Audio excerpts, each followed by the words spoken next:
And oh boy, how time flies. It's already 365 days. I mean, the first year of the second stanza of the John Dramani Mahama administration. And what a way to analyze and give a scorecard to a government that many have said that, well, if you look at the tangent of the economy, it has done so well. But in terms of other side of, governance, there is a cocktail of reaction, and we will be going through almost everything that is there to analyze. But it is always important, even within the span of 365 days, it's important to start from the social contract that John Dramani Mahama actually signed with the people of Ghana, who voted more than 50% for him, if I should say 56%. This is his social, contract that he went with the country, and we've done this dashboard for you to see the status of that 120-day social contract that he had with the people of Ghana. In terms of the completion rate, currently, we can say, per our records, about 80% of these social contracts have been completed. And you look at those in progress, about 8% and 12% haven't still started. And so, in general, if this were to be a normal examination that you have marked, then you could say that in terms of the social contract, 80% definitely passes for an A in terms of what the president, the promise the president made and how he has delivered. But once you look at it on this aspect of the dashboard, you begin to realize that although we are seeing some level of significant improvement, there are other side of the John Dramani Mahama administration that many are also talking about. And that is this, the lady, if I should say, her ladyship, who actually sworn in John Dramani Mahama on 7th January 2025. Less than 9 months after he was sworn in, unfortunately, the Chief Justice, Gertrude Tokonu, was removed. And this actually sparked some huge levels of controversy in the country and debate as to whether the procedure or the processes through which she was removed was constitutional. But even though she's been removed, many have said that, well, you have set the snowball and it's coming after others. Who are them? Who are those? And if you look at it, there are petitions currently to remove the special prosecutor and, the 3 EC chairpersons. And for the EC chairpersons, we know that, the significant, progress will be seen this year. But John Dramani Mahama himself has said that, well, why don't you give an office like the special prosecutor? That office, even the majority leader had filed a private member's bill saying that they do not see the reason why the country should be having a special prosecutor or the office of the special prosecutor, because we continue to pour millions of Ghana cedis and they are not seeing any form of, outlook or progress in terms of the fight against corruption is concerned. But you go beyond those who have been removed and those who are currently at the bottom of the snow, waiting for maybe the snowball, how they will be saved, I simply do not know. But there are also other issues that we need to take a look at, because under the first year of John Dramani Mahama administration, he's managed to put together a constitutional review committee who have come up with their reports. And the recommendations are there for everybody to see. This year, for instance, we'll see how the implementation will go. When my guests will join me, I will ask them about this, the progress that we might see in this year. And in terms of oral, because the government campaigned heavily with oral, what will be its status, and within the span of the past 365 days, what has been the progress of oral and the fight against illegal mining, where NIMOS is taking a center stage, will also be placed under the microscope for us to analyze what has happened so far in terms of the fight against illegal mining. But definitely this year, one aspect of governance, and even if you look at the totality of Mahama's second stanza, that has had a lot of talks, is the economy. Usually, you see, a lot of talks about corruption, and then scandals. But this year, most of the debates we have seen have been around the economy. And what a way to start. You need to start from the exchange rate situation, because this is a government that took over with an exchange rate, the dollar to the cedi around 14 cedi, 70 pesos. And as we speak, it's still below 11 cedis according to interbank data. And per what we have checked so far, you can see this significant dip in terms of the exchange rate situation. And so far, in 2025, we managed as a country for the first time since 1994 to actually get a cumulative appreciation. And that was about 40%. The big question is, if you leave or if you start the year with an exchange rate of 10 cedis, 45 pesos, or a little below 11 cedi, how risky is it? And in terms of the band that the president himself has prescribed, saying that they believe, he's spoken to the governor, he's spoken to the finance minister, who believes that the cedi should be between 10 and 15. And even if there should be any form of depreciation, it should not be anything more than 5%. What will be the status in 2026? And in the past 365 days, how did we even get here? And what is the opportunity cost in getting that 40% appreciation and getting the cedi to move in that discrete manner from 14 cedi, 70 pesos to a little below 11 cedis? But of course, this is the status, the indicator that forced the country to actually seek a bailout in 2023. I'm talking about the external position, Ghana's gross international reserve. This is where Mahama took it from, 9.1 billion Ghana cedis. And I remember around that time, it could afford us some 4.1 months of import cover. Now we are talking about 13.8 billion US dollars. And that's about 4.8 months of import cover. Many have said that, well, looking at how far gold board has come and the fact that this particular government has actually had a lot of inflows from gold, we should actually be hitting more than 4.8 months. Maybe start talking about a year of import cover at the moment, because you can move from $9.1 billion to about $13.8 billion. But in terms of the import cover, which is the key measure of the stability in terms of your gross international reserve, it hasn't really changed that much. We've only moved from 4.1 months of import cover to about 4.8. Many have said that we're definitely on course to exceed 5 months of import cover in 2025. But per what the successes we've chalked in the gold space, should we start talking about now 1 month of import cover and above, and maybe leave the zone of 5 months and 3 months, which over the years we have actually tagged ourselves as the appropriate place to be. But if you move beyond the gross international reserve position, there's also a conversation about the debt situation, because it featured heavily during the 2024 election campaign season period. And you can see where John Dramani Mahama started the country with in terms of its public debt stock. It was around 726.7 billion Ghana cedis. And as we speak, according to latest data, October debt outlook is looking somewhere around 630 billion Ghana cedis. That has gone down by more than 100 billion cedis.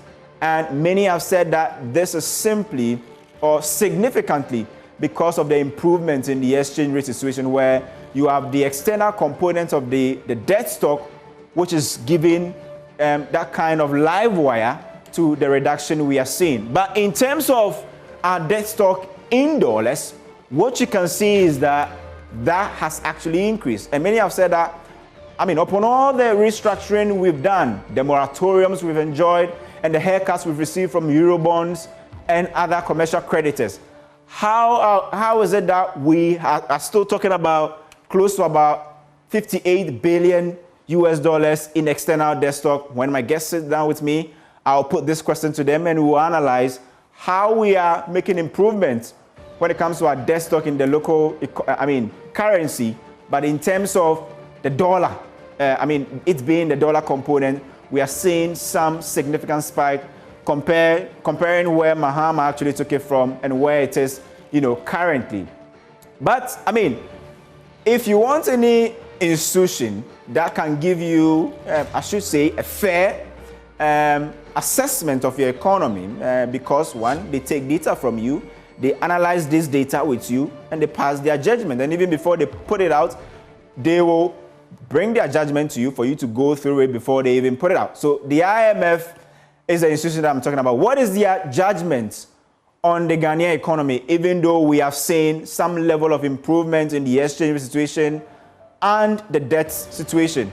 The IMF says, and I quote, it says that Ghana's debt remains at high risks due to significant uncertainty around commodity prices and exchange rates, movement. And in fact, I read a part of the IMF program where the staff believe that Ghana's debt stock currently should be still at high risk because they feel it will be premature for them to upgrade our status at the moment, because they still believe that they see some level of vulnerability when it comes to the exchange rate situation and commodity prices, because we are currently relying heavily on inflows from gold and elevated gold price on the international market. And that is the verdict from the IMF. But if you go beyond that, one aspect of the economy that many have spoken about last year, and in fact, if you talk about the first year of the Mahama administration, has been fuel prices. And this is our tracking of Goil's, ex-pump prices since Mahama took over. And you can see somewhere around 14 cities. Now we are talking about, 10 cities, 99 pesos for petrol, and about 11 cities, 96 pesos for diesel. Gone down significantly. Where, Mahama took over, it was, I should say, close to about 16 cities for both petrol and diesel. Not being so specific, but if you look at this chart, it shows that it was really, really elevated around or about 15 cities when John Dramani Mahama took over in January 2025. But now we are talking about a significant, reduction, 11 cities and 10 cities.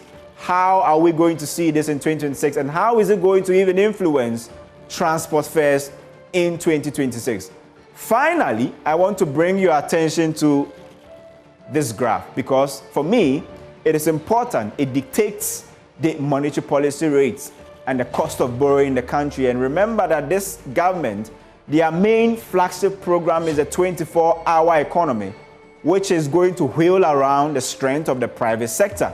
If you deny the private sector access to cheap loans, there will be no significant 24-hour economy. And that's why inflation is important. You may look at it on a tangent of prices, but inflation has gone down from the highs of 23%, where Mahama took it from, to now about today, we've got the latest update, 5.4%.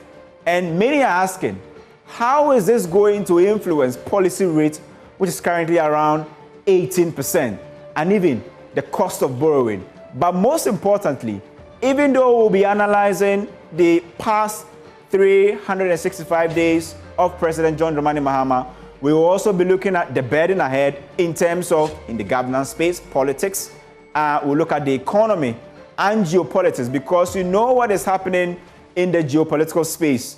And this is where I want you to put your attention to, because if you look at the geopolitical space, there are tensions. You know what is going on between the US and Venezuela. We'll put that into proper perspective, because the IMF itself has signaled that if there is any significant hit that can actually cause the Ghanaian economy to go through a period of vulnerability, a significant component of that is going to come from the global outlook. How that will pan out this year will be very, very significant on how the exchange rate situation will be and how all other economic indicators will also fare.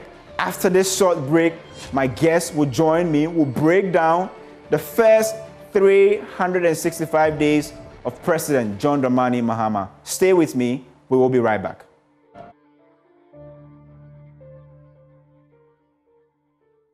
Thank you very much for staying with us here on PM Express. And PM Express, as you always know, is brought to you by Syntex Tank. It is strong, it is tough, Pepsodent Cavity Fighter toothpaste.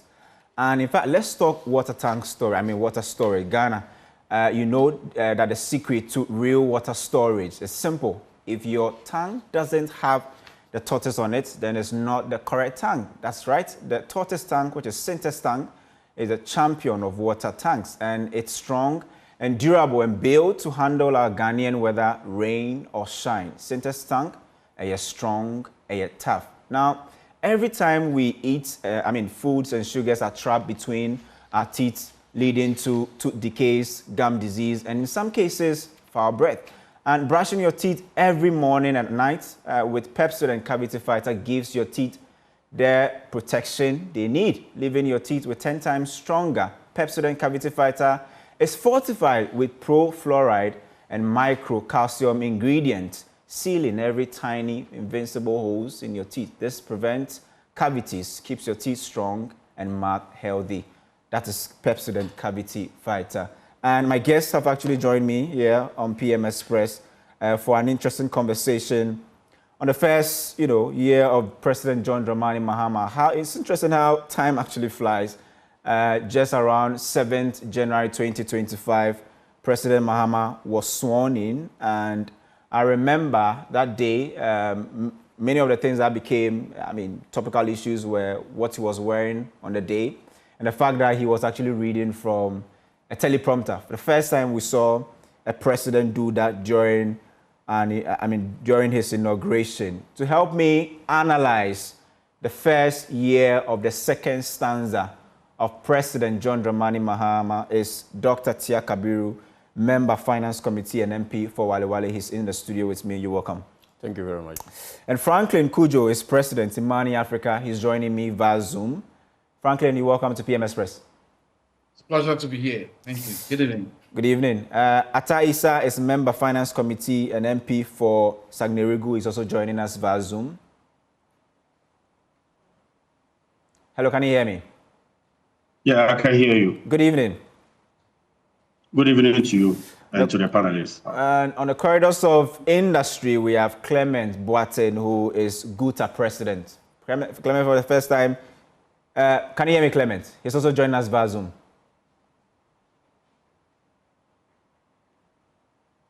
Clement is muted.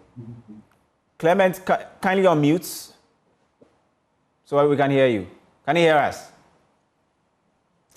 All right, I want to start the conversation with you, Ata Issa. Inflation is down, the exchange rate situation has improved, fuel prices are falling. This should be the best time to celebrate, isn't it? Yes, I think this is a good time to be a Ghanaian. We are seeing responsible governance once again. And it is particularly important this year marks the first year of the second coming of His Excellency John Mahama. And for me, I want to commend him from the following.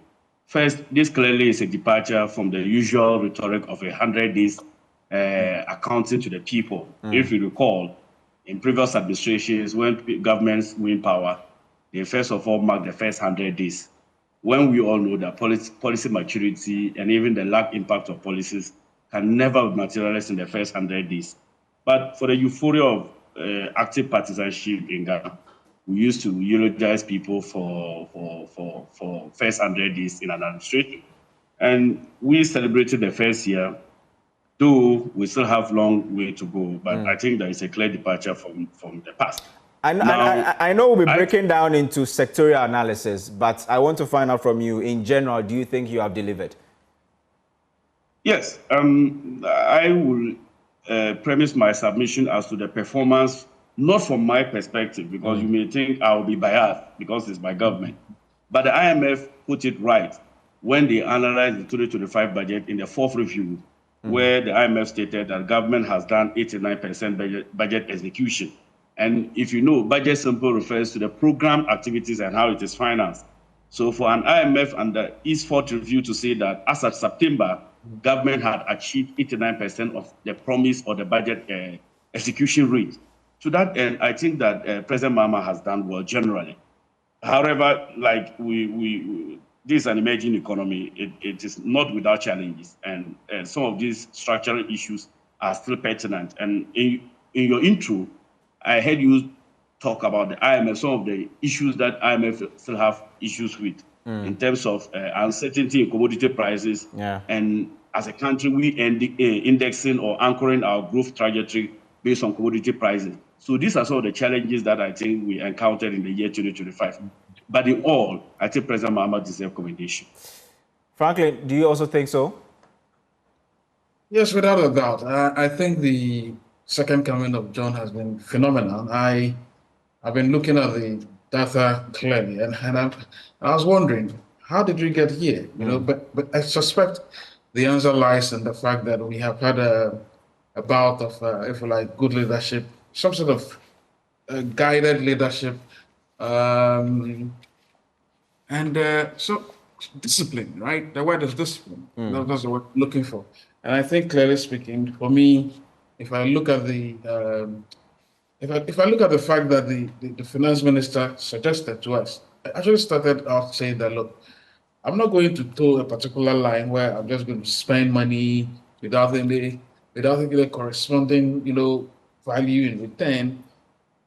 It makes you feel, it makes you feel comfortable that, look, your money is in safe hands and that the purse will be protected. And I think that conversation that Ato had with us, and I say conversation he had with us because he presented his plans or the government's plan through a budget, right? And since then, we've seen almost every decision that has been made is somehow related to the fact that there must be fiscal discipline. And so when somebody asks the question, what did the government do to probably, to garner this goodwill? I think the word that Ato used was discipline. And I think the word discipline is very important, because if you're not disciplined, you just be a spendthrift before you realize you're wasting money. So for me, I think that the first year has been phenomenal. Look, we should also acknowledge the fact that some of it is also due to what can I say? I think the NPP, some of the investments they made somehow in terms of the decisions around the debt restructuring and all that also sort of helped. But largely, we should give credit to the fact that the pair of funds that the NDC has put together, from the presidency to what's his name, after forcing, gives you a certain sense that, look, things are being organized properly. So for me, look, I seriously think this path is good. The problem is about sustainability, and I think that when we come to that conversation, I think sustainability is very important when you are dealing with commodities. It's very important. If the commodity boom obviously recedes, then clearly you're going to be in trouble. So I think we'll see. I mean, but so far so good. That's the word I want. Dr. Kabiru, do you belong to the same school of thought that maybe it's been so far so good? I can see you're smiling. Maybe you belong to that same school of thought.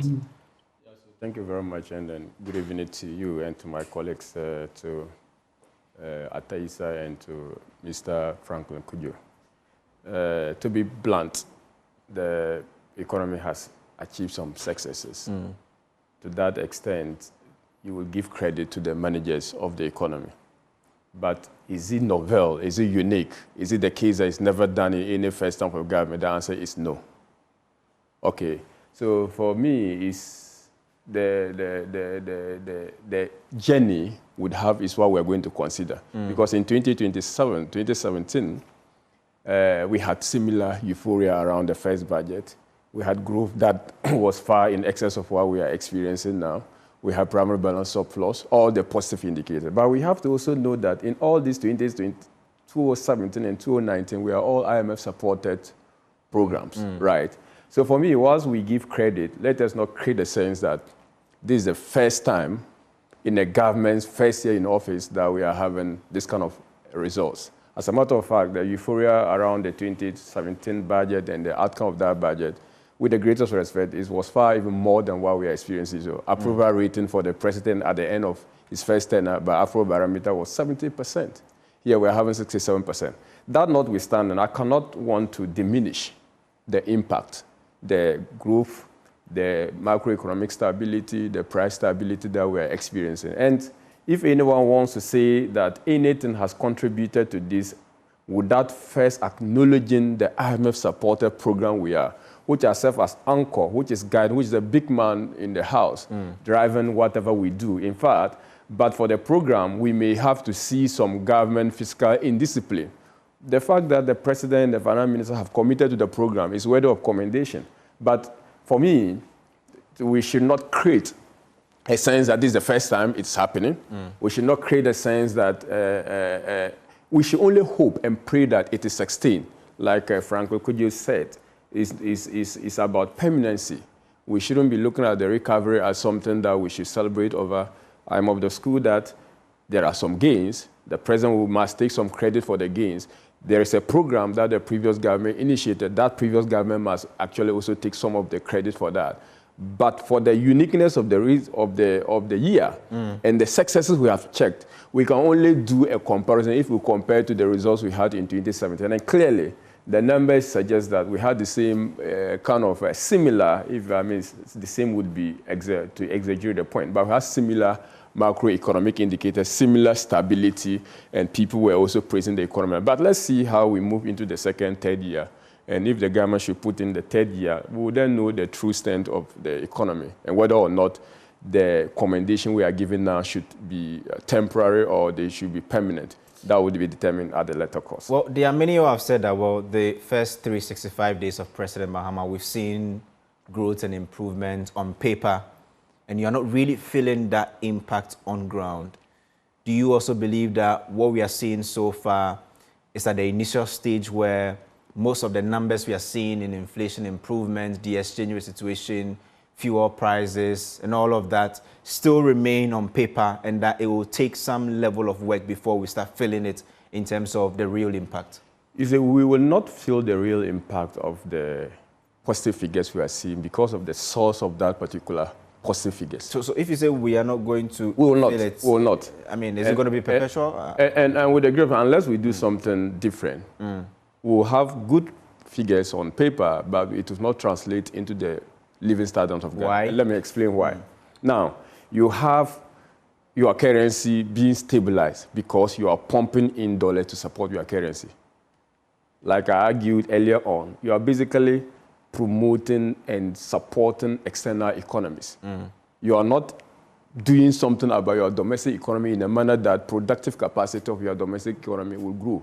That is where we'll have meaningful growth that will translate into the lives of the people. But what is wrong with supporting your currency to be strong? What is wrong, it's not about making your currency strong, but it's the approach, right? If we're adding value to our commodities in a manner that it creates value and people are able to, export and bring in the forex in a manner that it is self-generating, then we could say that growth is well and good. But currently, what we are doing is that we export gold, we get the currency, we use it to stabilize our currency. That's basically what we are doing. So basically, you are creating jobs. You are encouraging import at the expense of your domestic production. That's basically what we are doing. Of course, when you are in crisis situation, you would probably want the government to stabilize it before they move to growth. But I'm saying that with the current stability, it has nothing to do with the fact that we are enhancing the structure of our economy. The growth is not based on the structural, paradigm shift in the structure of our economy. That's the first thing. Now, you look at inflation. It's another good thing that we are commending the government about. The inflation is supported by the demand side mechanism. For instance, the government is basically saying that there's too much money in the system. Through the open market operation of the central bank, they mop up that excess liquidity. Technically, they call it sterilization, right? Now, you would wonder why there is food glut. You will wonder why, even though prices of goods are not increasing at the rate that they were increasing last year compared to 2025, ordinary Ghanaian cannot buy goods and services. This is because you are handling the inflation not from the production side in a manner that the available money in the system can buy what is available and what is produced, but you're basically saying that there's too much money. Let me take out the money from the hands of the people. And that technically is good on paper, but on the ground, people will feel it. But Dr. Kabiru, you agree with me that for the first time in a long time, especially after our crisis year of 2022, the ordinary Ghanaian can go to the pumps and afford fuel. The ordinary Ghanaian can go to the markets and get, relatively lower prices. The ordinary Ghanaian can go to the port and pay less because of the exchange rate. Is that not an improvement? I agree. That's what I'm saying, that on paper is good. But the ordinary but what the examples I'm mentioning are not on paper. They are real. They are real. I'm not saying they are not real. But I'm saying that the ability of the Ghanaian to buy even at the higher price was more than the ability of the Ghanaian to buy even at the lower price, because the money that probably would have been in the system, in a manner that it will get to your pocket to go and buy, is not there. But if you happen to get the money, get me right, if you happen to get the money, you'll get the goods at a cheaper rate as compared to it was the previous year. But you are not going to get the money in order to go and buy. And that's the problem I'm saying. And even that, we are saying fuel prices are coming down, but you realize that utility prices are also going up, right? So that should tell you that there's something fundamental wrong. If, of course, fuel prices coming down, we should not do anything to, discount the impact of it. I will be the first person to commend the government that fuel prices are coming down and that something is done right, or that the the essential is on board, supply about 30% of our fuel requirement. The produce is also relatively stable in terms of its prices. People are able to import. Governor of Bank of Ghana is able to provide forex for importers to be able to go and import. There's part of predictability in terms of the exchange rate. All that contributes to the stability in the fuel market. I agree. But I'm saying that aside the fuel price decrease, which must translate, how many times have you seen the transport of operators reducing prices? You see the point? To the effect that the ordinary Ghanaian who uses trotro... Prices were actually reduced last year by, I think, about 15%.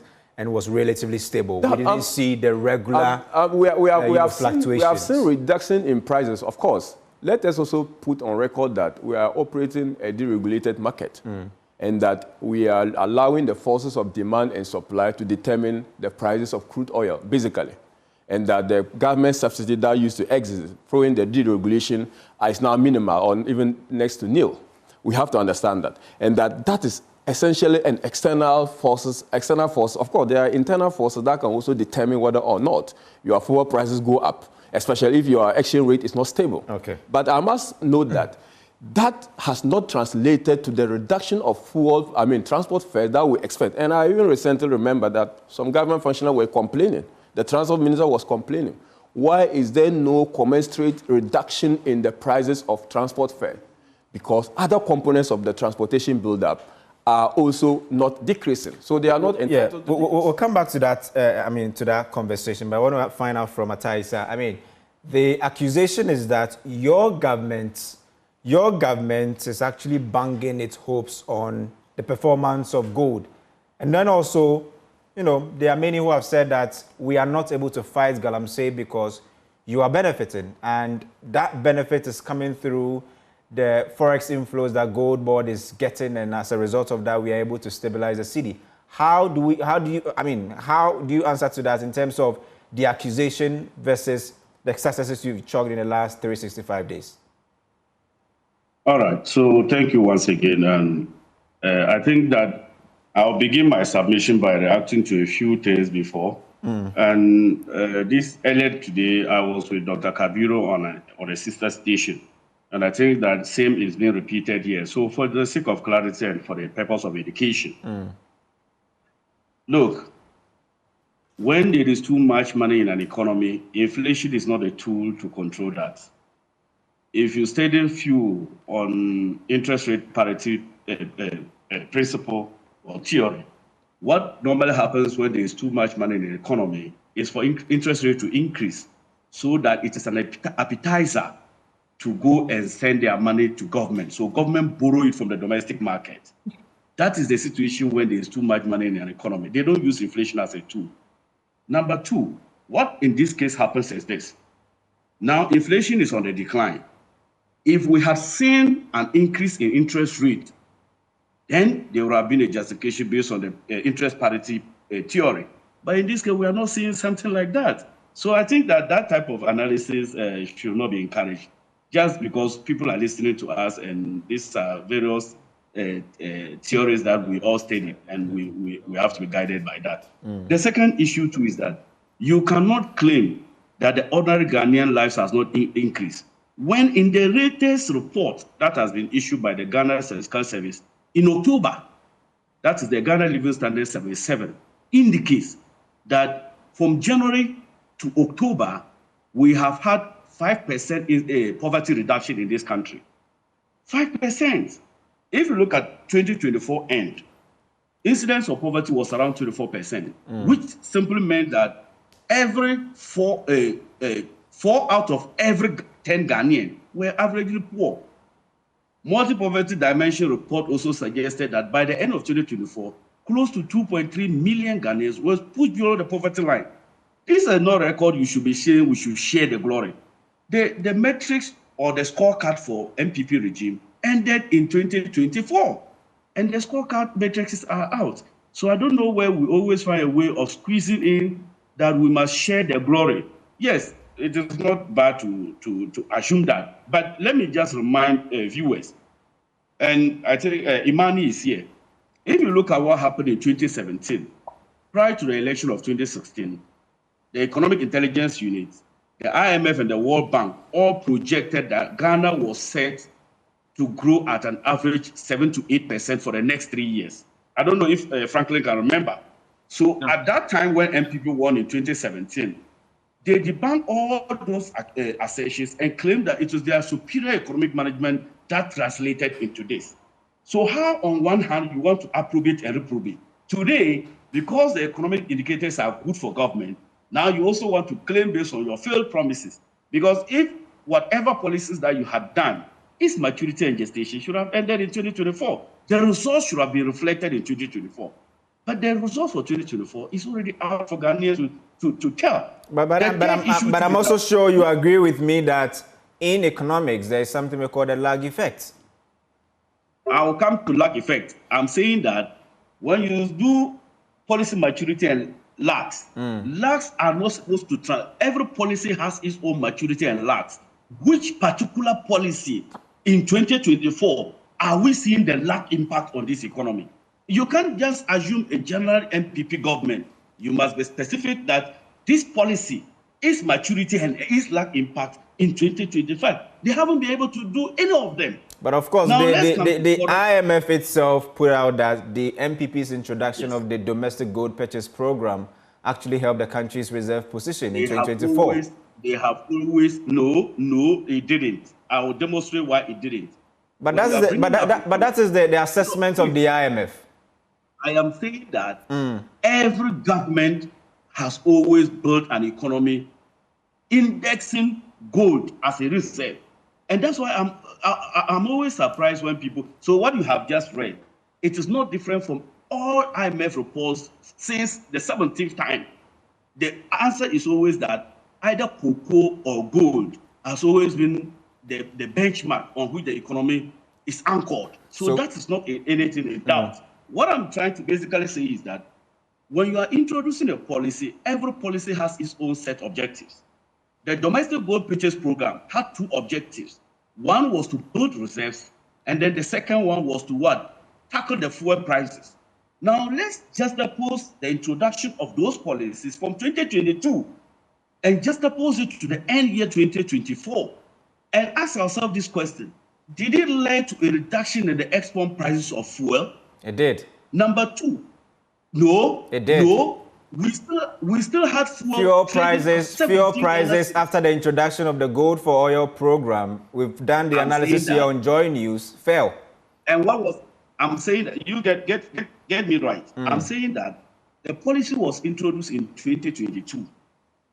It is fuel still sold at export price at 17 Ghana cedis at the time they were leaving office. Remember, fuel prices fell from the highs of 20 cedis to about 14 cedis. So are you trying to tell me that it was because of that single policy that brought it from the 3 cedis? But that was the objective of the policy. No, you are not. Okay, so let's juxtapose it this way. Gold for reserve.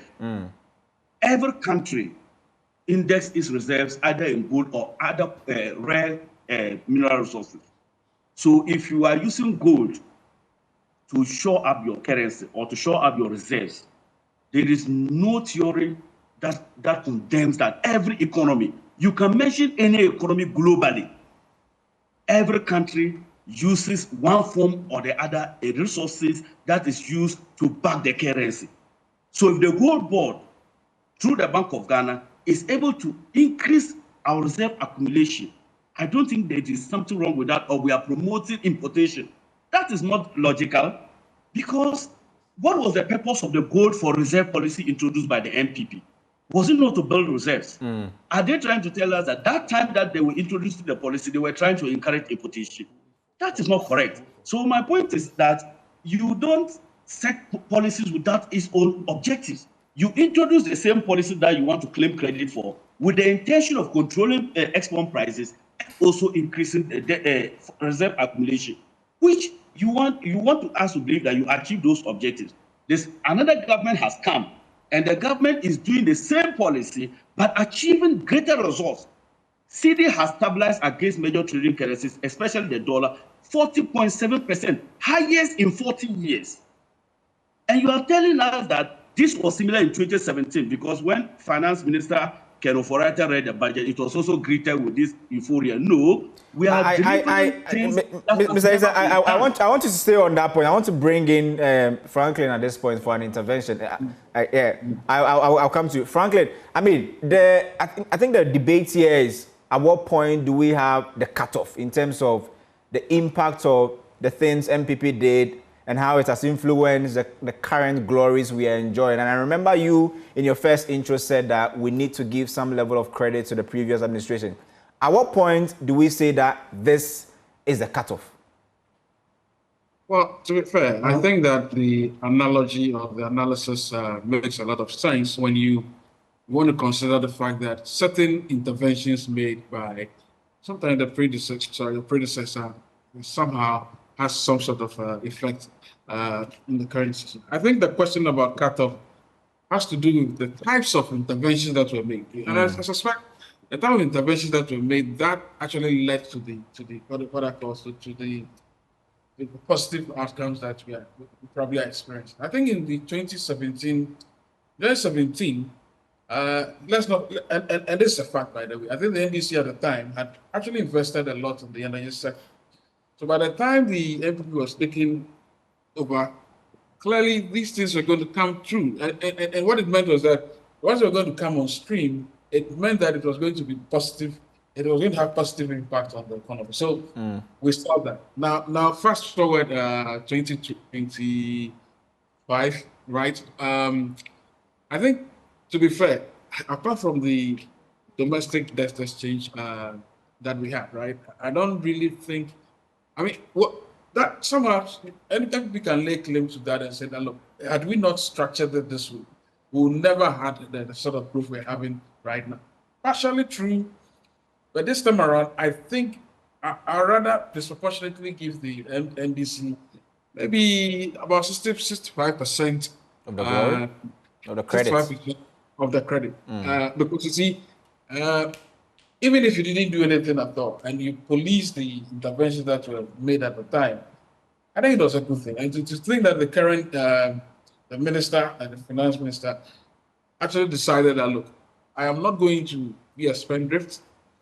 I'm going to take hard decisions when it comes to contracting. Remember, he said that, look, if you don't have if you don't show proof that you can actually pre-finance the project, don't come to me, right? He's not going to mobilize money for you.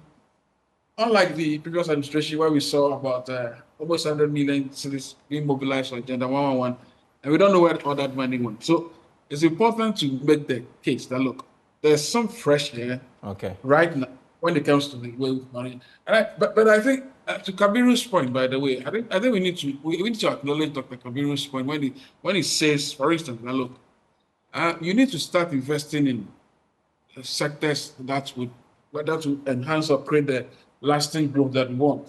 If you have all this money and all you do is to just pump it into the economy and then stabilize the city, you're actually not being smart. What I think you should be doing is to either direct this investment in critical sector, maybe the agricultural value chains, or maybe certain infrastructure that would create that multiplier effect in the economy. And I think those conversations are very important to have. Let me bring in Clement Boateng, Guta president, at this point. I want to know your verdicts.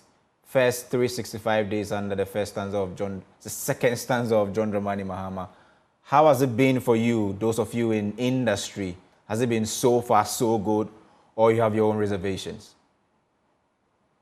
Yeah, good evening to your cherished viewers, and thank you for having me. Can you hear me? I can hear you loud and clear. Thank you very much. Yes, I want to base my submission on the 4 pillars that the president, hinges his reset agenda on. The president talked about creating an enabling environment for businesses, and then also talk about investment. Then number two, the president talked about good governance and then constitutional reforms. Then number 3, he also talks about accountability and fight against corruption. And then the last one had to do with restoration and stabilization of the microeconomic environment. And if you look at all these four pillars, I can say to a large extent, the president has, delivered on it. What is left now is to build on it and then try as much as possible to sustain it so that the economic gains that we have had so far will not be something of a 9-day wonder. What we have all observed is that whenever we are on an IMF program, we seem to perform well, but as soon as the program ends, then things start to go the wrong way. And since the IMF program is going to end, I think in August this year, it is incumbent on the government to make sure that the prudent and fiscal measures, as well as the monetary measures that has been taken in place to make sure that we achieve this economic stability, they will continue to implement it and make sure that the growth that we have achieved so far is sustained and then maintained. Okay. Let's talk about the economic and microeconomic indices.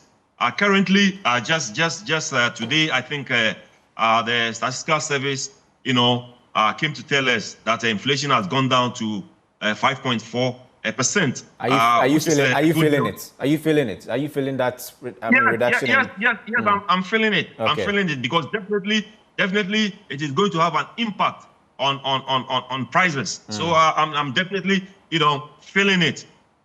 Let's talk about where they took the exchange rate from and currently where it is in the best interest of businesses. The only thing that I would like the government to try as much as possible to do, and the governor has also spoken about it, has to do with the lending rate. Even though the policy rate is currently at 18%, I think it is not having so much influence as far as lending rate is concerned. And the governor has come out to say that he is going to try as much as possible to work assiduously so that by the time he will leave office, lending rate will be of a single digit. And I think he must be commended for that. If he's able, to achieve that, businesses can then borrow at a very moderate lending rate and then expand their businesses for them to be able to, create more employment. Clement, there was one policy that was made for you, which is the 24-hour economy. 365 days after, is Guta able to tell us how they are feeling in terms of, the 24-hour economy? Are you feeling it, or you still think that it's still far away from industry?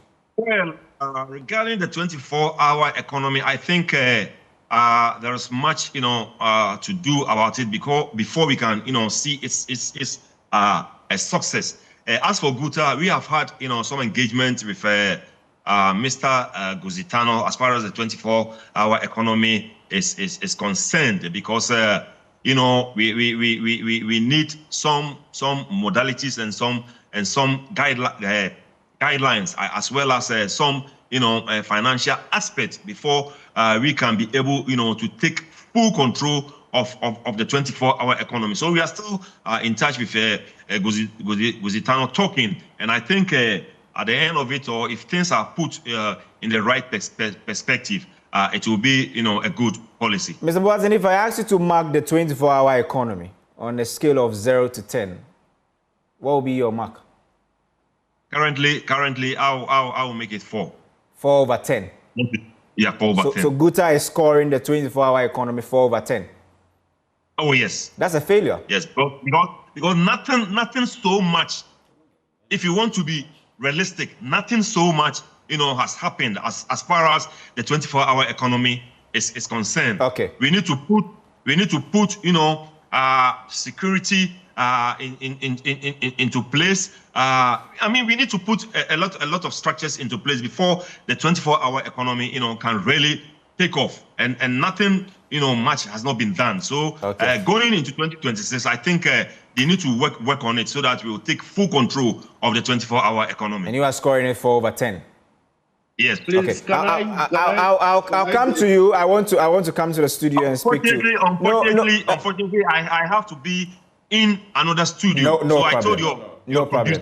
Very well. Well noted. Well noted. I want to come to the studio and speak to Dr. Kabiru.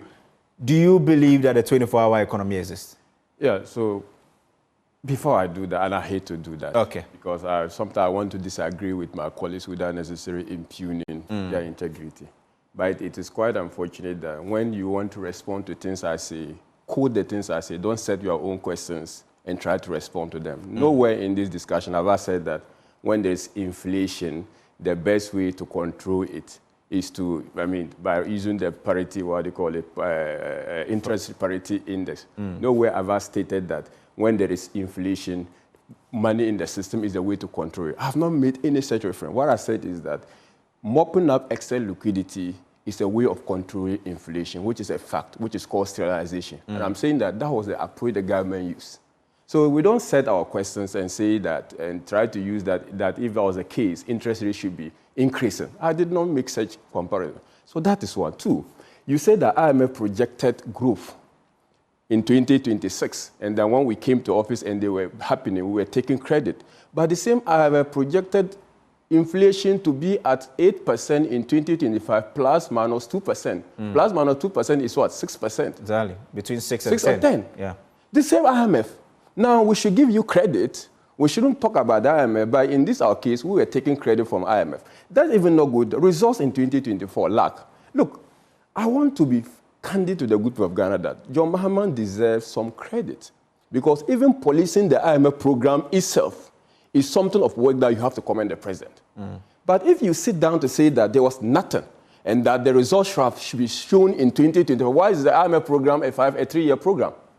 Because the intention of the program was that within 3 years, we would have achieved some successes. That's why it was not 1 year.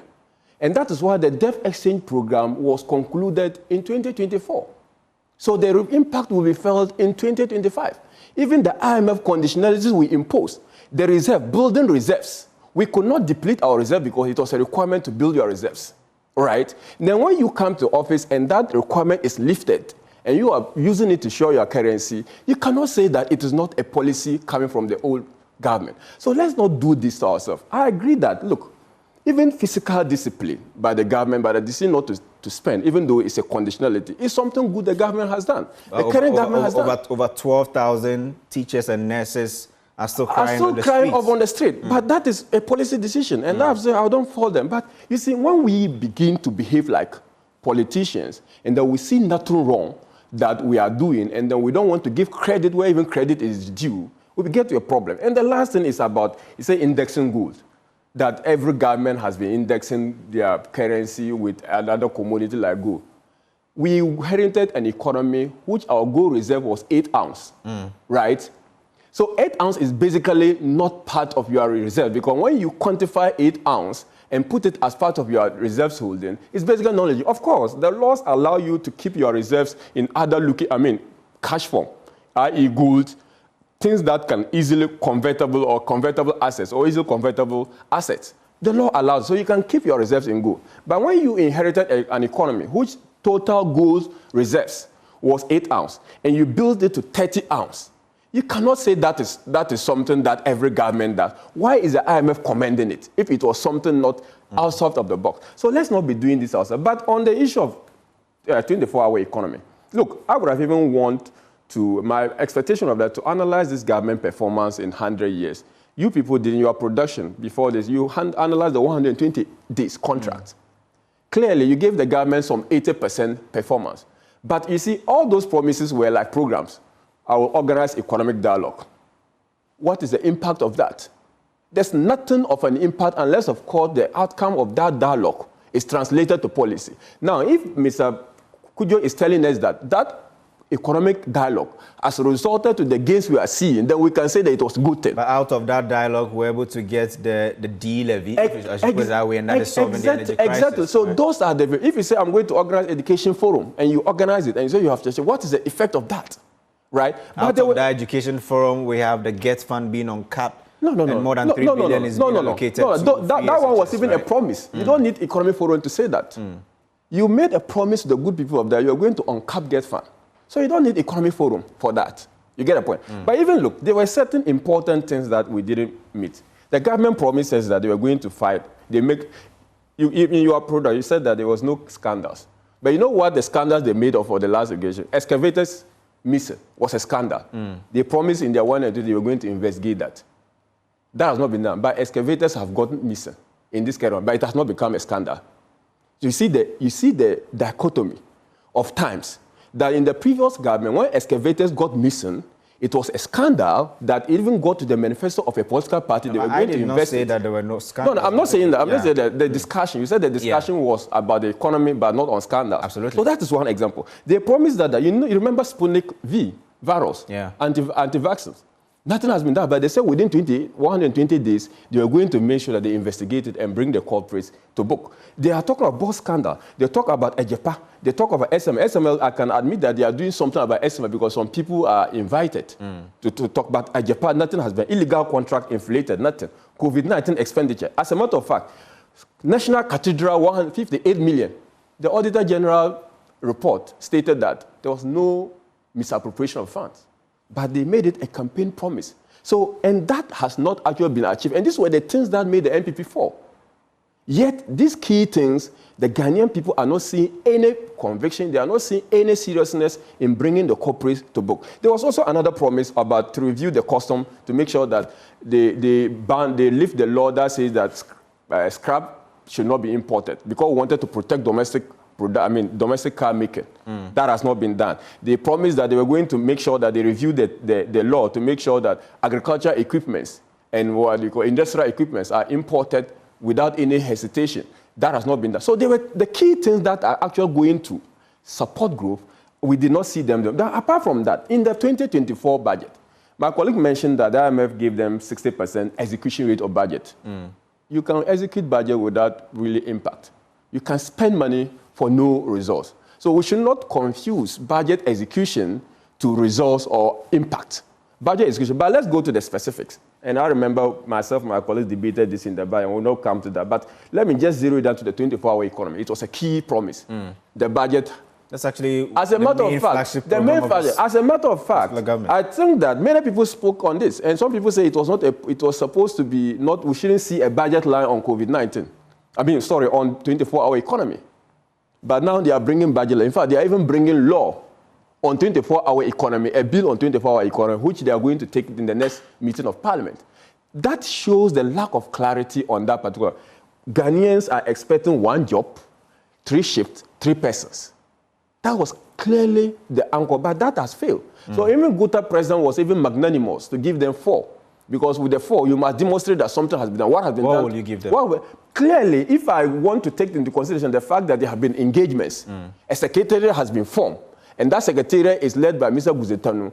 To be fair to them, 2 is the best result you can give them. 2 out of 10. 2 out of 10, because the secretariat is the only thing that has been set, right? They have time to bring law, but Ghanaians are not interested in the law. The measure of 24-hour economy is the ability of that particular policy or whatever they want to call it to be able to ensure that one job is being done by 3 people in 3 shifts. That is just the whole essence. You cannot bring any exposed rationalization of any jobs created to be a part of the... In fact, they are now defining in the 24-hour economy to include corridors, the Eastern Corridor, the Western Corridors. These are part of the development. And another thing, agenda, a big push. Big push was something significant and something very, very instrumental in the whole discussion. Now, let's ask ourselves, after the 13 billion that was promised to be spent in 2025, what can we point to as the effect of big push? But the roads minister is always updating us on Twitter. And I'm saying that what we are Pokwase in Sawam Road. Pokwase in Sawam Road. For instance, the Teshi Nungwa, link. We've seen some. So Teshi Nungwa Road was done by Nana Akufo-Addo, started by Nana Akufo-Addo without any big term. But you abandoned that. You abandoned that road. No, it wasn't abandoned. That road was not abandoned. Even Accra Pokwase Road, Kumasi Road was not abandoned. Work was ongoing even at the time of election. Work was ongoing. Teshi Nungwa Road was abandoned. I'm saying that caused a big problem for the malls around that area, the overpass. With a greater respect, I have been using that route. I have been using. I also use that road. Yes, it wasn't abandoned. The fact that contractor at a point is not on site waiting for payment. Look, some of the roads, I must admit that they were affected by the debt exchange program, right? Which was done by you, right? Of course, and that is giving this government briefing space, but that is we are taking the blame. You see the irony. Like for instance, the debt exchange program. When you mention it. The DDP, for instance, it is a scar on the leadership of the MPP, right? The mere mention of it makes it a scar on the leadership, but the relief that is coming out of it, another government is enjoying it. Let me find out from Ataisa. The 24-hour economy, first question, is it a hoax? And my second question will be on the debt restructuring. You blame the NPP for causing Ghanaians some level of, pain. But in fact, because of that same debt restructuring, in 2026 this year, you're expected to enjoy about $1.5 billion in debt servicing relief because of the debt the debt restructuring that was done by the previous administration. Would you be grateful that maybe the MPP did this for you to have this kind of breathing space to be enjoying the glory you are having at the moment? All right. So let me begin by talking about the 24-hour economy. I have always maintained when asked, and I say that the 24-hour economy is not a policy, but a framework that is built on 4 pillars.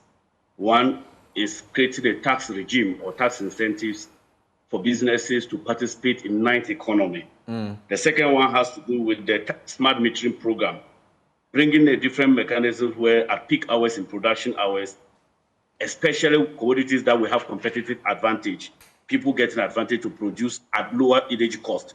So if you look at the price build-up of any product we sell in this country, energy cost features very prominently in the price build-up. So we were trying to introduce smart metering program that will make sure that it ease the energy cost burden on companies at peak hours. Then the third one was to provide security for people to participate in nightlife.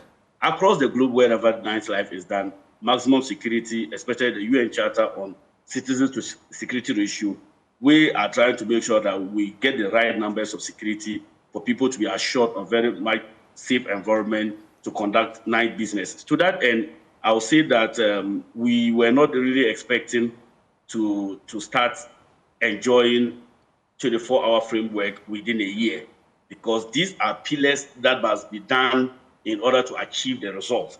So a 24-hour economy is the desired aim, but many promises and policies are supposed to be implemented to achieve that result. To that end, I will say that the government, for me, in 2025, has been putting structures and legislations to make sure that we bring it to our legal regime so that it will be binding and also have the legal backing. So to that, I'll give the government, in terms of the 24-hour economy, 50%, because now we have all the legal regime necessary for us to propel the 24-hour idea. Like Dr. Kabiru admitted, Parliament, if you go to Parliament right now, on the console and in our Hansas, you see that there's a bill pending before Parliament to introduce a 24-hour secretariat. And the secretariat is supposed to be an interministerial coordination agency that seeks to mop up all the competitive advantage that we have as a country to be able to develop an export-led economy and then an import substitution economy. That is the goal of the 24-hour economy. Now, coming to your second question, why are we not happy with the debt restructuring program that was done by the MPP? Look, first of all, you lose focus when you don't know the trajectory and the history behind the debt restructuring program. You inherited an economy that had a total public debt stock of 120 billion Ghana cedis by the Auditor General himself. 120 billion Ghana cedis. You move the public debt through debt accumulations and exchange losses from 120 billion Ghana cedis to about 726 billion Ghana cedis. That is the doing of a government in 8 years. In fact, on Nkrumah up to 2016, 13 presidents and heads of state have come to this country. They combined had 120 billion Ghana cedis. One president in 8 years moved it through debt exchange losses and debt accumulation to about 726 billion. Now, ask yourself, we began calling for Ghana to approach the IMF way before the MPP decided to do that. At the time, they brought other tax revenue measures, for example, the e-levy. And they told us that the e-levy was the panacea to our issues that was confronting the country. And they did town hall meetings across the country. Many think tanks and many civil society groups, including political parties, expressed issues with the approach government was taking, considering the debt situation we had found ourselves. In fact, at the time, debt to GDP was hovering around 104%. So they said, you are not debt sustainable. And if you look at many institutional benchmarks and even cross-country benchmarks, your debt to GDP should be hovering around 55%. That is the global best standard. But MPP was doing around 104%. So we told them that the best time to approach the IMF is not when you are on the wheels. You must go there with clear conscience, thinking how to improve policy credibility. Because at that time, we were knocked out from the Eurobond market, and also even foreign direct investment had fallen. So we said that approach the IMF.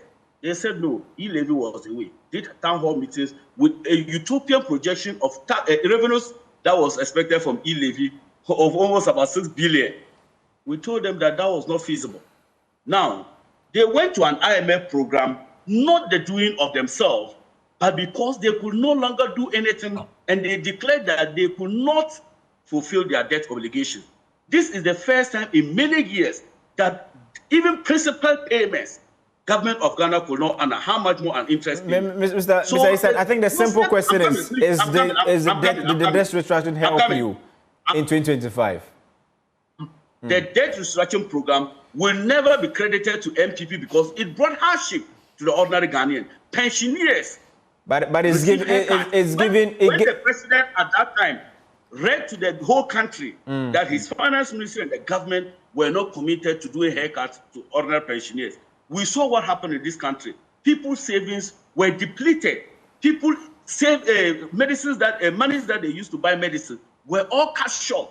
And you are now saying that we should credit you for introducing debt restructuring program. This is a nostalgic feeling for many Ghanaians that I don't even wish we should go there. You inherited an economy that had a debt to GDP ratio of about 61%. You took it to 104. That led you to the domestic debt exchange program. That is not a policy we must commend you for that. And I will not, and the NDC will not, give credit for sabotaging and making Ghanaians worse off as a result of that difficult policy. But before you go to my, I want to just respond to two things.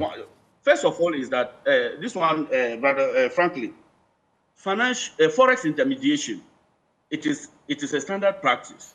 When governments build reserves, it is against expectation of what? Payment with other functional currencies of the world. Ghana is not an island. We do trade with other major trading countries, and we have development partners. So when you build your reserve, the idea, that's why they measure reserves in terms of import cover, because every country knows that they cannot get all what they want. But the time you need to import essential commodities or essential equipment, government must be able to support you affects the forex.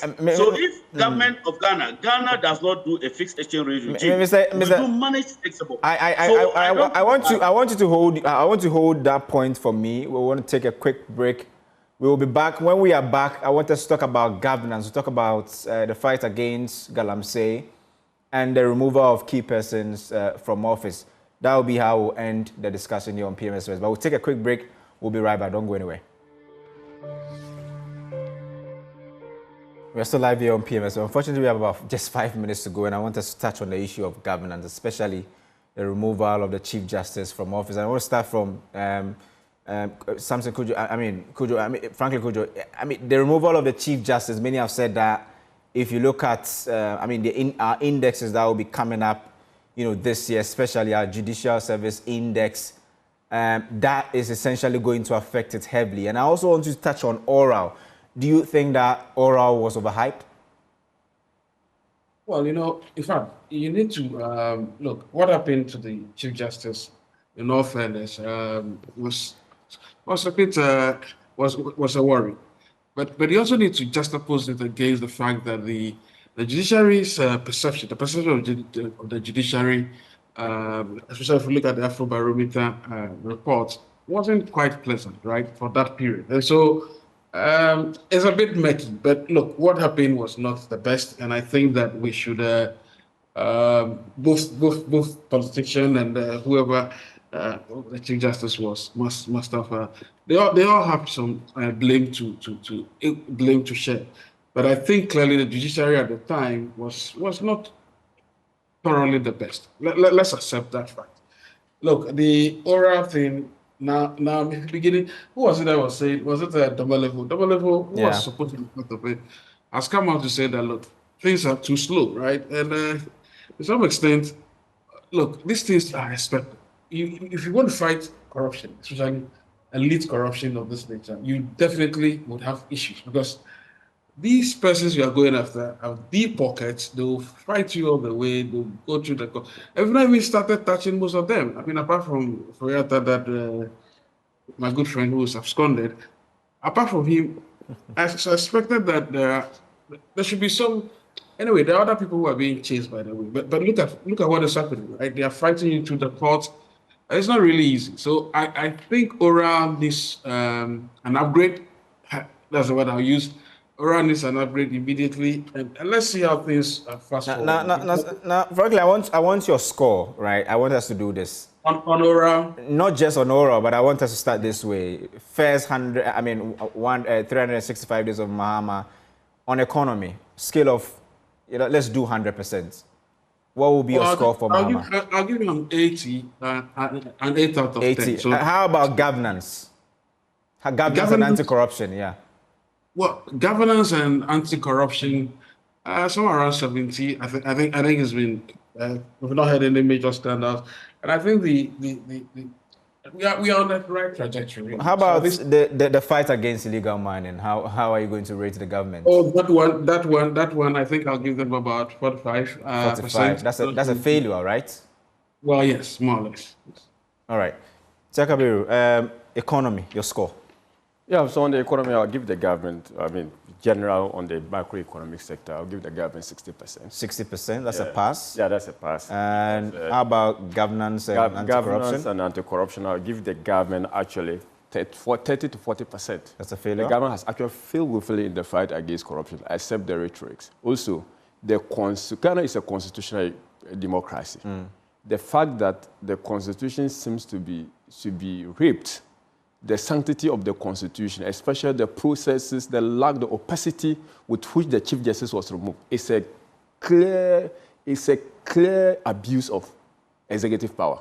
You see, the Chief Justice can be removed, but make sure that due processes are followed in the removal. They have set a very bad precedent for any future Chief Justice to be removed. I think that let me pick your thoughts on the fight against illegal mining. Would you rate the government? Would you give the government a pass? First, the level of water turbidity in the water is increasing. 2, there are a lot of forests that are still being invaded. The audacity of the Galamseyers is on the increase. Settlements are being destroyed, and clearly, Mr. Ken Ashibi stated that the people around the president are turning themselves to organized criminals in the Galamsey business. Clearly, when I put all these things together, I would say that it's a huge failure. The government has actually failed. If there's anything that will give them, I must admit that they have actually repealed, in line with their promise, the LI 2425, if I'm right, on the mining that allows mining in forest reserves. So give me your final. My final verdict is a 10% on the 10%? fight. 10% on the fight against corruption. Okay. In fact, Gold Board is even aiding in the Galamsey business. Ataisa, on the economy, how much? I mean, what's your rate for your government? Briefly, we have about 30 seconds to go. Yeah, on the economy, or what did you say? On the economy, in 30 seconds, what will be your rates? Your rating? My rate on the economy will be 89% as done by the IMF. That's and about on the issue 90%, right? Yes. Galamsey. The issue of Galamsey, But the IMF has not given the 80%. they have been successful over there. For example, the repeal of the LI 2462, and then we recovered some of the lost forest reserves that happened, and then the licensing regime has also improved because we have terminated close to 400 mining licenses. That was done without what's your score? process. And then the score over there, I'll say, is still around 55%. Okay. Because we still have stability level. Then let's do final one. Governance and anti-corruption. How will you rate your government?